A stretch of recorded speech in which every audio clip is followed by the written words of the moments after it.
So I'm standing in the paint aisle of a hardware store. Just me, my thoughts, a can of Navajo white, and I see it.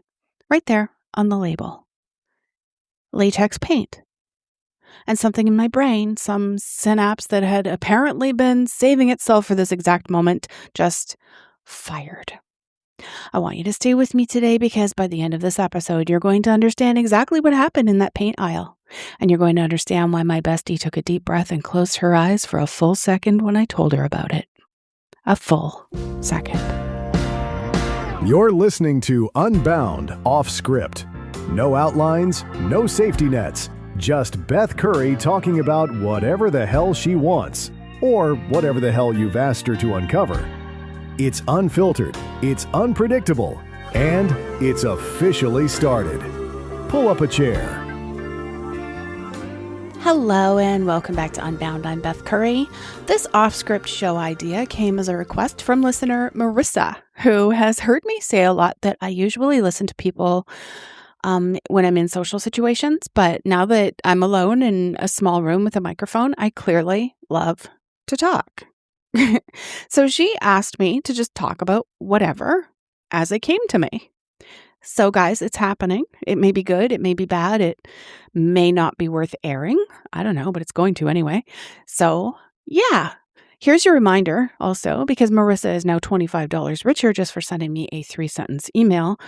As I've put out there on social media, if there's anything you'd like me to talk about, something you're curious about, confused about, or just want my take on, send it in. My contact info is in the show notes. And to make it fun, if I select your idea and turn it into an episode, I will send you a $25 gift card as a thank you. So before we go any further, I need to give you some context because context is everything, of course. And without it, this episode is going to feel like a fever dream, which honestly, it might anyway. I don't know, but at least you'll be oriented. I am a lot of things. I'm also a lot, but I claim to be a lot of things. You know, many things I've been paid to do. Some things I have simply hoarded myself out for the experience. Forensics, criminology, certified health and lifestyle coach, ordained minister, Reiki master.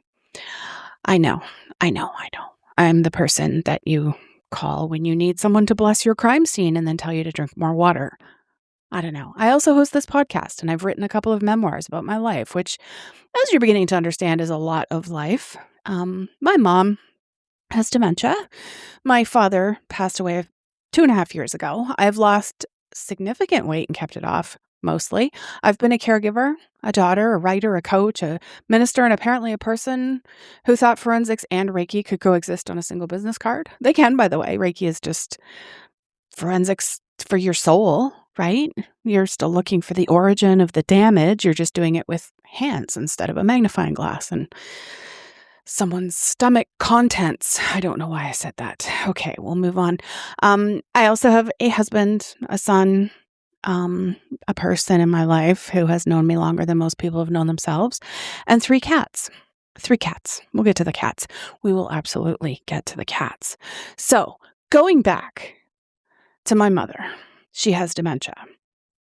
Now, that's the kind of sentence I think that clears a room at a dinner party, right? People just slowly set down their forks and they start kind of mentally calculating how close they are to the door. But you're already here. You've already pressed play.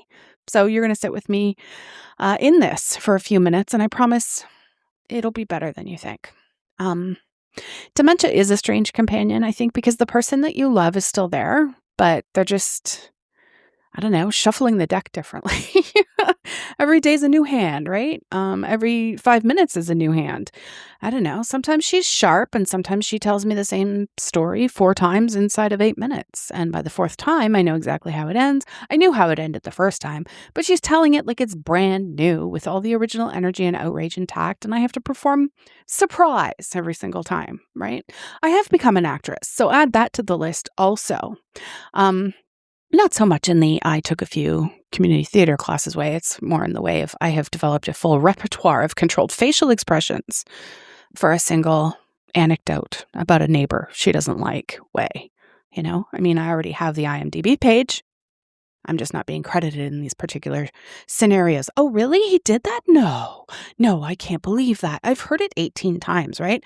I believe it completely. I believe it more each time, actually. And the neighbor, by the way, is the guy across the hall from her. He's probably fine. He's just a man who's existing in this space, the same as my mother is, but she's somehow immortalized him in her short-term memory loop forever. He doesn't know this. He's just across the hall living his life, completely unaware that he's some sort of a villain in a story being told on a 17-minute rotation. I don't know. There's something almost poetic about that, I think. Or horrifying, depending on your relationship with people who live across the hall with you. I don't know. My mother also occasionally does not know who I am, which has, and I say this as someone who's done considerable therapy over my life, a completely destabilizing experience that I have to find a way to laugh about, or I just simply would not survive it. So here's what I've landed on. When my mom doesn't know who I am, she is always unfailingly happy to see me. Just delighted, right? Oh, hello, you're so nice.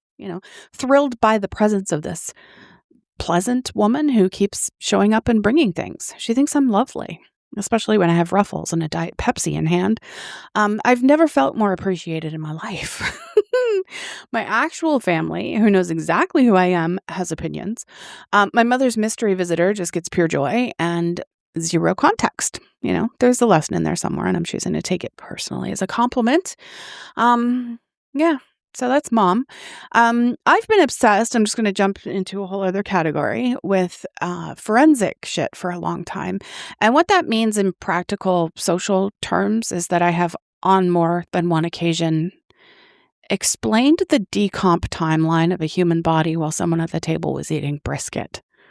And I do it without thinking, That's the part that really gets people. I don't see the brisket. I'm in the zone, right? I'm talking about the stages of putrefaction, and everyone has just kind of put their forks down simultaneously. Like when you tell them your mom has dementia, just like this choreographed thing. It's like a grief flash mob or something.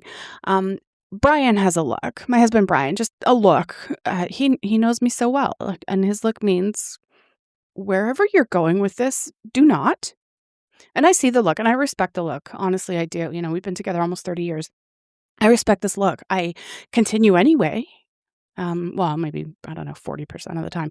Because the thing about knowing a lot about crime and death, you can't unknow it, right? You walk through the world with this lens permanently installed. So someone says, oh, he just disappeared one day, and I'm already mentally cataloging circumstance, right? Someone says it was ruled an accident, and my left eyebrow goes up involuntarily.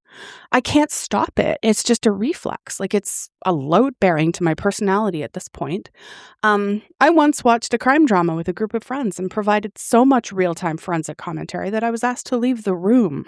Not the house, just the room. Because they wanted the commentary. They just wanted it after the episode, not during it, and not in the voice I was apparently using. What voice? I was using my normal voice. I don't know. I was apparently using a voice that was somehow making the fictional murder worse. I don't know. Now, my kid, Crew, I love this kid more than oxygen. Crew's grown up with a mother who is a walking risk assessment, okay? Before he gets his shoes on, I have already mapped 17 different worst case scenarios for wherever he's going. I present this information helpfully and with love. He finds it, and I'm quoting him directly here, a lot. It is a lot. I know it's a lot, but I would rather be shot up the ass with an elephant gun than send my kid out into a world without a thorough threat matrix. So here we are, okay? Crew's fine, by the way. He's thriving. He's 20. He's made it because of me. Well, I don't know. Because of the threat matrix, for sure. For sure. What else can I talk about here? I've got some scratched out points of, okay, let's do this one. I've lost a significant amount of weight. Y'all know this about me if you know me. I've kept it off for years, mostly. I keep saying that. That's a whole other story. I've written a whole book about it. I've coached people through their own versions of it. I know more about the psychology of weight and bodies than most people will ever need to know. And none of that, not the book, not the coaching, not the years of actual work, has stopped a single person from saying something absolutely unhinged to me about my body. The things that people say when you lose weight, they mean well. I genuinely believe they mean well. But there's a category of compliment that is simultaneously a compliment and a crime, and I think we need to sit with that. So what is it they say? You look so much better. Better. Better. Thank you. I was worse before. I was a worse version of a person aesthetically deficient in a way that has now been resolved, and you would like me to know that that resolution has been noted and approved by the committee. I appreciate it. I don't appreciate it. You look amazing. What did you do? What did I do? I want to answer this honestly every single time. I want to say I spent years doing the kind of internal work that would make your hair curl. I rewired my relationship with food and my body and my sense of self-worth from the ground up. And I also eat differently now and I move my body, Susan. But it is so much more than that. And the fact that you asked, what did you do? In the same tone you'd ask about a great haircut is, I don't know. What I say is I just made some changes. It's easy, right? The 30 seconds into the question is not the time to look for the full answer. That's a book. That's actually a whole book. You can buy it or listen to it here for free because I'm crazy and kind. Season 2. The wildest one, and I've gotten this one more than once, is people who come up and say in some sort of a whisper, like they're asking about a protected government program. Did you do anything surgical? Did I do anything surgical? Like, did I find a shortcut that you might also want access to? And can you get in on it? And also, why are you whispering? Where do you think we are? No surgery, just years of therapy and a complete psychological overhaul. Nothing you can book an appointment for, sweet summer child. I did do plastics, but that was after the loss. And listen, I'm a health and lifestyle coach. I do not shame anyone's choices. I recommend everyone's choices. You do whatever you need to do to feel like yourself. Okay? The hopefulness in that whisper, though, the way people are almost rooting for it to be a procedure rather than a process, that is very revealing about what we're willing to do versus what we're hoping we don't have to do. Isn't it? Now, while we're on the subject of my body and the unsolicited relationship the world has with it, menopause. Let's talk about menopause. I don't know why I didn't have this scratched down, but let's talk about it because I want to choose this word carefully. It's a journey. It's a journey in the same way that a Category 4 hurricane is a journey, I think. Technically, yes, it is movement from one place to another. What happens in the middle is between you and God. The hot flashes, tell you about those because my husband doesn't want to hear about it anymore. They don't feel like being warm. I want to correct that misconception immediately. For anyone who hasn't arrived here yet, bless you, it's not warmth. Warmth is a blanket. Warmth is soup. Warmth is comfy and cozy and just nice. But what this is your entire body deciding with no warning and no justification that it is now a cast iron skillet that's been left on high. Okay, there's no lead up. There's no dimmer switch. It's 0 to surface of the sun in approximately 4 seconds, and you are expected to continue existing in public like a normal person while your body stages a thermal event. I've been in professional settings. I consult, I coach, I speak, and I have to maintain composure and authority when my body is quietly running its own entirely separate program that has nothing to do with the meeting. That is skill. And we women, we go through it. That is a skill that is not on my resume or anyone else's, but absolutely should be. For sure, the sleep, the lack of it. Menopause has this very specific relationship with sleep, I think. And that's that it would like you to have less of it and be hotter while you're having less of it as well. You wake up at 3 a.m. It's not gently or gradually, just awake. Bam, that's it. Completely awake, aware of every thought you've ever had, including the ones from 2007 that you had successfully buried. It's just you. It's the ceiling and a highlight reel of every mildly embarrassing thing you've ever done, presented at full brightness with no volume control. Okay? And the mood. This is an emotional weather system that just kind of moves through you without warning. I can go from completely fine to poke out my eyeballs with a fork, then have one more person ask me a question in the span of time that is genuinely not long enough to have done anything wrong. Brian's developed a third look for this. It's different from the forensic look and the documentary look. This one is very still, very careful. The look of a man doing rapid threat assessment in his own kitchen. Smart man. The truly unhinged part, and I say this as someone who processes everything eventually, is that nobody talks about it enough. Like even me and my girlfriends, we're not talking about it enough with each other. Like, what the hell's going on there? We're not talking about it. We just arrive here. One day your body sends you a memo and the memo says, new management, new policies, effective immediately. There will be no grace period.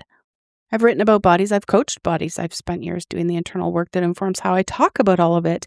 And menopause still walked in like it owned the place and rearranged all the furniture or something. Something else, too. I'm now allergic to most foods, according to testing that I had done, and I have terrible rosacea that cannot even be hidden with makeup. Someone who's known me a very, very long time. I've never talked about him before. I mean a very, very long time, long enough to have earned the right to say almost anything to me, looked at me during a particularly expressive moment and said, "You're still hot, just in a different way." I'm keeping him forever. Okay, the cats. I have 3 cats. This is not a decision I made all at once. This is a series of individually reasonable events that compounded over time into a situation, if you will. So first off, she was the second cat, but she is the first in the family. She's the head of the cat tribe, Trixie. Trixie is 15 years old. She's blind. She is selectively deaf. And I want you to hear that word, selectively, because Trixie has made a deliberate choice about what she responds to, and she's not revisiting it. Okay? She's on multiple medications. She has an Instagram account. That's it. A blind, selectively deaf, heavily medicated 15-year-old cat with an Instagram. She cannot see the content. She does not care about the content. She has somehow still the talent. I don't know how. I don't question it. I just manage her brand and keep her meds on schedule. And she wants to say hi to her friends, Yeti and Ivar, and their group, and Purdy, Spooky, and Kitty, the family of her bestie Harmony, who's gone to the Rainbow Bridge. Next up, there's Micah, also 15. Micah is, and I say this with complete love and total recognition of myself in her, a total bitch. She is exactly like me, exacting, opinionated, not interested in performing warmth she does not feel, not interested in people. If Micah has decided she's done with the interaction is done. That's it. She does not negotiate. She does not explain herself. She simply withdraws and leaves you to sit with what you've done. Okay? I respect her enormously. We understand each other on, I'd say, a cellular level. We do not always like each other. That's also fine. And it's really only her. She's my soul cat, and I always like and love her. It's her that has issues with me at times, usually when I'm not giving her cookies or crunchies or her oatmeal or whatever. Some of the most important relationships in your life are with people or cats who are simply too much like you for comfort, right? And then there is Angel. So Angel came to us when my dad died. She was his cat. And I want to be careful here because this part is genuinely sweet. She came carrying some of him with her, and that means everything. She belongs here. She always will. She's also the most physically perplexing creature I've ever encountered in my entire life. How can I describe this? She's stumpy. She's a compact, low to the ground, stumpy cat. Like, she has no neck. She's built a bit like a 1994 Geo Metro hatchback. You look at her and think aerodynamic, efficient, built for purpose. But then you see her arms, which are really confusing. They're long and they're dangly. These long, seemingly unaffiliated arms just kind of hanging off this stumpy little body, like someone ordered the wrong parts and assembled her anyway. She looks like if you described a cat to someone over the phone and they did their absolute best, I guess. She drinks from a vase, not a bowl, a vase, and she circles it as she goes, full rotation like a merry-go-round, one front leg sticking straight out the whole time. And she drinks like every single time. This is her process. I don't question the process. I don't interfere with the process. I take videos of it and share it on Trixie's Instagram because it's funny as hell and people love it. But we simply bear witness and feel grateful to be here, really. She tucks everyone in at night. She's audibly demanding about this, she will find you and she will situate herself and she will stay, usually about 4.5 to 5 minutes, till she's decided that you're sufficiently tucked, and then she moves to the next person. It's a service she provides unsolicited with great authority. And she gives hugs, real ones. You can hold her over your shoulder like a baby, and she just lets you. She leans in and she holds on. We don't know how old she is. She's either 8 or 10 or 5 or 15. We really don't know. The vet has no theories. I have questions. Angel's not weighed in, and I don't expect she will. She's just this complete mystery in a small, long-armed vase package.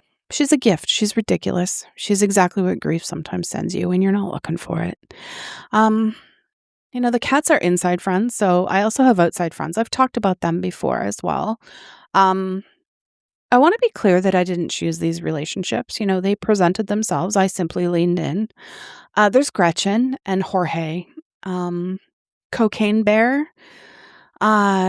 He's named with full affection and no further explanation needed. There's Javi, there's Clive, there's squirrels, a whole situation of squirrels. Each one of them has a distinct personality, opinions. They need their peanuts regularly. They come right up to the door. They knock. One of them knocks. Got this guy on a security camera beating on the door with his little paw. I'm not even joking. They're fully convinced that my yard is a co-op, that they have some sort of equal stake in or something. They're not wrong. Then there's Dave. Dave is a rabbit. Dave has the energy of someone who's been through some things, but has chosen peace. I respect Dave. Dave just shows up, he does his business, minds his own, and then leaves. Dave's the outside friend we all need and none of us deserve. We have the McPhersons. They're a mourning dove family. They're lovely, gentle. They're the neighbors you actually like, quiet and consistent, no drama. The McPhersons are doing just fine, and I'm constantly rooting for them. Skunk Stan arrives with what I can only describe as his gang of minions. I don't know where Stan found them. I assume that they are his children because they're considerably smaller than him. I don't often see a wife. I don't know what their arrangement is, really. I don't ask. Stan has an energy that suggests he's made peace with the world and the world has made its peace with him, and the minions are simply along for whatever this is. I don't get too close to Stan because, he's a skunk and I'm not that crazy. We also have Patty. Patty's a possum. She has, and I say this with nothing but admiration, significant junk in her trunk. She is built for the long game. She's thriving. I don't know if she is pregnant. If so, this is the longest pregnancy I've ever witnessed, spanning from last summer well into now. Patty doesn't care what you think about her physique, and she's the most evolved one out there, I think. We have Harold. Harold is a raccoon. He has a wife. He has kids. Well, he has one kid that I've seen specifically. Y'all think I'm crazy. I don't care. This is well established. Harold has the energy of a man who's doing his best under circumstances that keep escalating. And you want to be frustrated with Harold, but you simply can't because he's clearly just trying to provide. He's just ripping at my garden to do it. I don't know. And then the most famous of all in my world, which most people know about, we have the Pigeon Posse. We have Clompers. We have Joseph. We have Emerald and Alan. Alan from accounting. You've heard of him. It's Alan from accounting. The moment I saw him, I knew. Some pigeons just have that energy. Slightly harried, perpetually behind, definitely has a spreadsheet somewhere. Always looks like he came from a meeting that could have been an email. I love Alan. I love all of them. But Alan from accounting especially. He knows his name. I have him on video where I'm at the top of the stairs yelling down through side door. He's walking along the path and I'm just like, hey, Alan. And he looks up and starts hobbling towards the door. Like, he knows. He probably calls me Beth from purchasing. I don't know. And then there's the Cooper's hawk. I want to talk about this. I'm not happy about it. I'm a person who understands the circle of life for sure. I know how ecosystems work. I know that predators serve a purpose. I suppose I've made my peace intellectually with the food chain. What I've not made my peace with, though, is this hawk using my newly renovated, freshly landscaped backyard as what can only be described as a crime scene. Just had the yard done last year, June. not even a year now. I want you to understand the investment, emotional, financial for sure, aesthetic. I have a vision for this space. I have intentions for this space. And this hawk, absolutely zero respect for property values or my nervous system, just shows up and makes a whole situation out of it. Feathers everywhere, evidence everywhere, blood, bone, wings, beaks. It's terrible. Then he looks at me from the fence like I'm the one who's out of line. I don't get it. Like, really? I understand the circle of life, buddy. I do. Must we, though? Must we do it here on the new pavers? I can't stand him. I understand him. I cannot stand him. He knows. So moving on, I want to tell you about someone I've never in my life spoken about publicly. Never. His name's Nate, and I'm kidding because I've mentioned him once or twice. He has been in my life for 36 years, which I mention as often as possible because it makes me sound like a person capable of sustained human connection. And given some of the memoir content that's reassuring for everyone involved, including his stage 5 clinging ass, he calls himself that, so I can too. Nate is one of the most important people in my life. I don't have a cleaner way to say that, and I'm not going to reach for one. I've said it before. He's said it before on the podcast. Some relationships don't fit in a category, right? Some people have simply been there through enough versions of you, through enough seasons, through enough of the things that would have flattened someone who wasn't paying attention, that the relationship becomes its own thing, its own language. Nate and I have that. What I will tell you is this: when I released some of my most vulnerable podcast content, the things I'd carried quietly for a long time, he was part of much of it, actually. Before I said any of this out loud, his response was to text me about baseball. Just, did you see that game? And I want you to understand that this was exactly right. This was the correct response, because sometimes you don't need the person who knows you best to process your trauma with you in real time. Sometimes you need them to text you about baseball and remind you that life is also just baseball, and the game was fine and you are fine and nothing has collapsed. That's what 36 years looks like. It's the whole damn thing. He's going to hear this and text me something sports related. I'm absolutely certain of it. Stay in that innocence, Nate. I love baseball though, so let's stick to that, okay? Love you. So yeah, I published a memoir. Just mention a lot. Entire ass season 3, 2 actually. I don't know the first counts since it was more of a biography, I guess, but the last one in particular covers significant personal ground. Trauma, family dynamics, things I kept quiet for a long time because I confused quiet with safety, which is a very common and very costly mistake. Just putting it out there. And then I put it in a podcast chapter by chapter with commentary for anyone who wanted to listen. I call my podcast Unbound. You're listening right now, but Unbound, which is correct because once you've released certain information into an audio format available to anyone with a phone in 11 minutes, you are in fact unbound. Permanently, there's no rebinding. The internet has it now. This is what I chose, knowingly, with full awareness. The interesting thing about saying true things publicly is what it does to the people around you. Some are moved and some send messages that make the whole thing feel worth it, and some just go quiet in a new way. I've talked about this. I will probably talk about it again, but quiet in this kind of specific weighted way that communicates quite a lot without saying anything at all. There's a silence that follows a secret, and it has texture. You can feel the shape of it.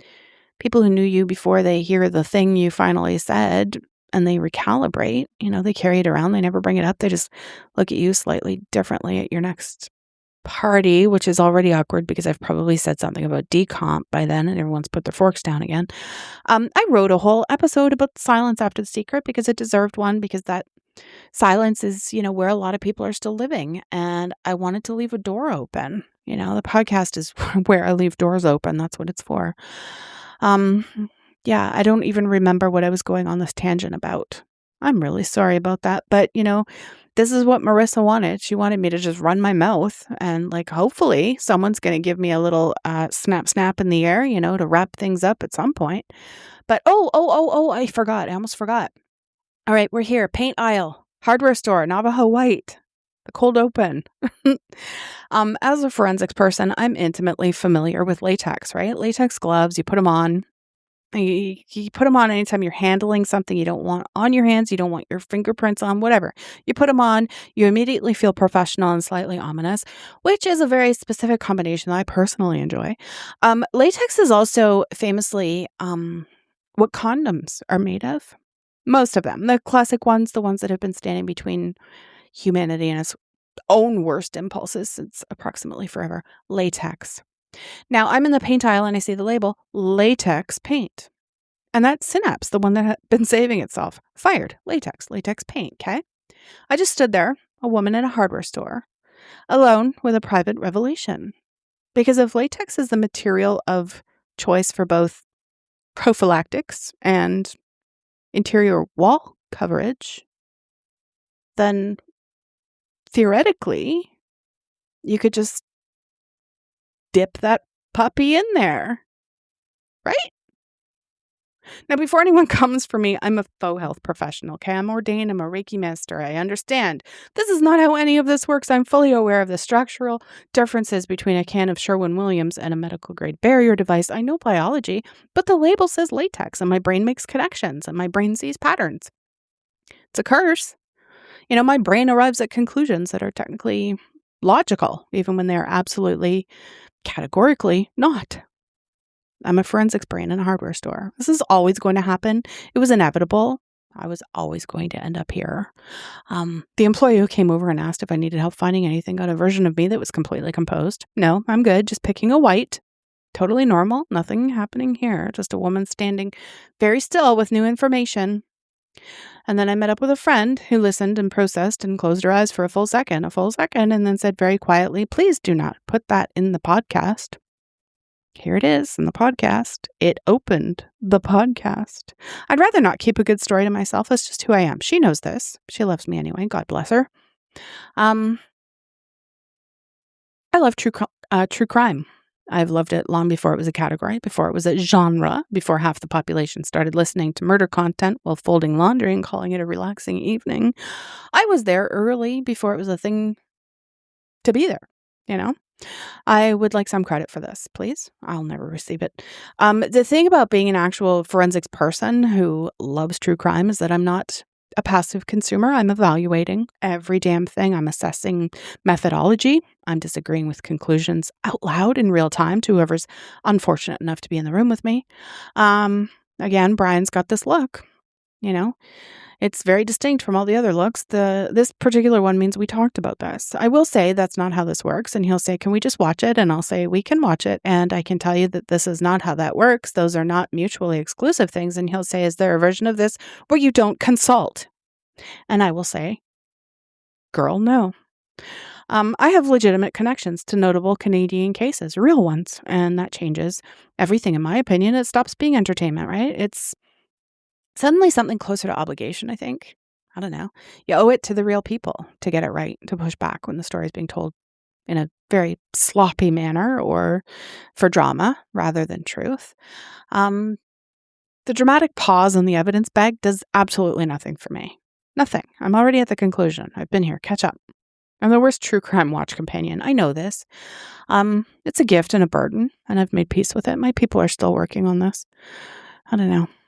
So, again, forensics person, health coach, ordained minister, actress, apparently, Reiki master, memoirist, if I could speak, podcast host, caregiver, mother, wife, friend, person with strong feelings about latex-based products across multiple industries, marble mouth now, apparently.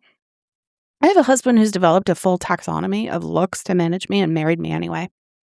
My son is thriving in spite of, or honestly, I think because of, a mother who love bombs him with worst case scenarios. He should be thankful. Person in my life who's been there through 36 years of me and still texts me about baseball when I need it the most, and 3 cats, one with an Instagram and no interest in seeing it, one who's a mirror I didn't ask for and deeply respect, and then that stumpy, long-armed, vase-circling angel who showed up carrying some of my dad with her and hasn't left. Somewhere in all of that is the thing I actually want to say, which is this. I spent a long time being quiet about things I should have said. out loud sooner. Not because I didn't have words. I have always had words.